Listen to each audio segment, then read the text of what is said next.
What's up, everybody? It is Sully, and we are back with another Project Neeli update. I'm supposed to know what one it is. I don't know. It's like 5, 6, somewhere. I don't know. We've been working on this thing for a while, guys, and now we're doing another update. Take a look behind me here, guys. You can start to see we've still got mom spaghetti going on. We got a lot of wire pulls. We got a lot of things going on, but things are starting to get put in place. You can see behind here, we'll show you on the outside in a second. We're starting to get things installed. We have our Garmin Volvo Penta 9219s. You can see we have 2 of them there, along with our TD50. And then on this side over here, we have the 8612. Now, because this did not originally have the Volvo Penta glass displays all the way across here, it had a single Volvo engine display. We have to add some additional parts to make sure that these are fully networked and integrated into the Volvo Penta network. So that's something you guys need to be mindful of as you're thinking of refits on your boat, especially if you have the Volvo Penta glass displays. Some of the older ones need to make sure you're staying with those Volvo Penta displays when you upgrade. You can't just go click buy now on the Garmin display. You need to get these Volvoized ones here. So just a little pro tip for you when you're thinking about doing a refit, and why you should reach out to somebody like us here at Navtronics to make sure we're setting you up for success. So got that going on. Look around here, the team's hard at work. We got some feet down in the bilge down there. I don't know if he's alive or dead, but he's still going to town, I think, pulling wires, getting things sorted out. We've got all of our lighting. We're starting to get our spreadsheets put together here as far as everything that's going on.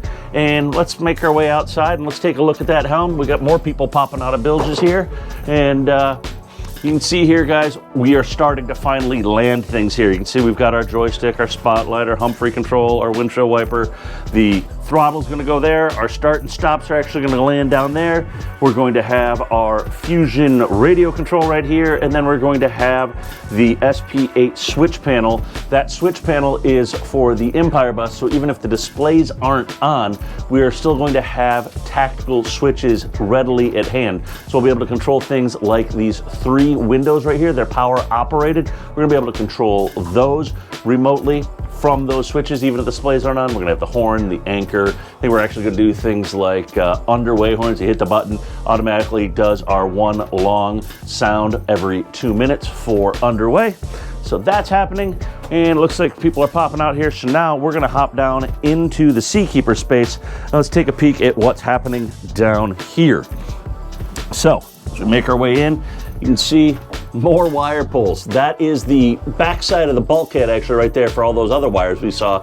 And you can start to see what we have planned here. We're starting to do the mock-ups of things. There's actually a custom built AC DC box that is going to land right here. And that's going to be controlling our AC loads for the Empire bus. So we're gonna do DC switching into the AC, be able to have full AC and DC control, and that's all gonna live here, but we can come down into this Seakeeper space very easily and be able to have control if we need to check a breaker, manually override things, turn things on and off.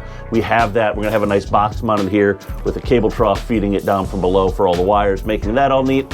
And then you see over here, we've got our Garmin BlueNet switches. We're gonna be stacking those. That's these guys right here. You'll start to see, because of everything that is happening on board this boat, we've got a lot of switches, as well as we need to have this integrated for the Legacy, for like the 8600s. That's gonna go into there. And then over here, you're gonna start to see we have some things like our WDU, the Garmin On Deck, the GSV-10. So we've got a whole lot of stuff going on down in here. And then below me, I can't really show you because it's not really that great of content to show you down here, but we have the PS70 Pan Optics transducer.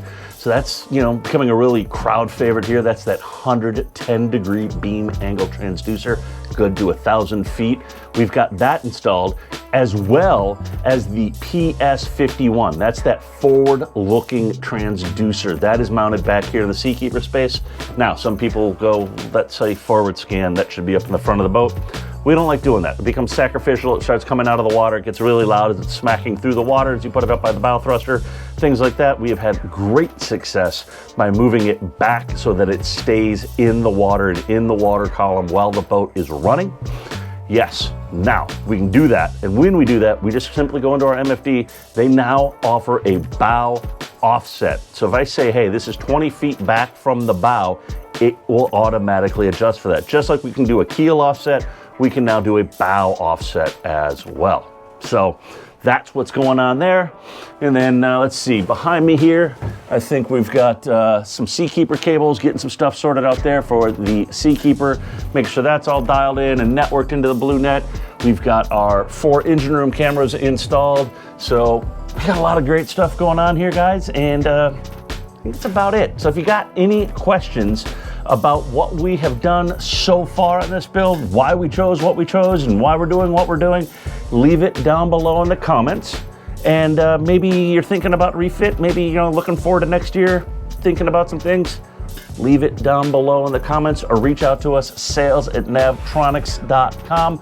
Let's talk, let's get you dialed in for success, and we will see you guys again real soon with another build update, where hopefully we're bringing some things online and we've got some lights on the overhead and all that good stuff, and it's starting to look boat again. We'll see you then. Peace.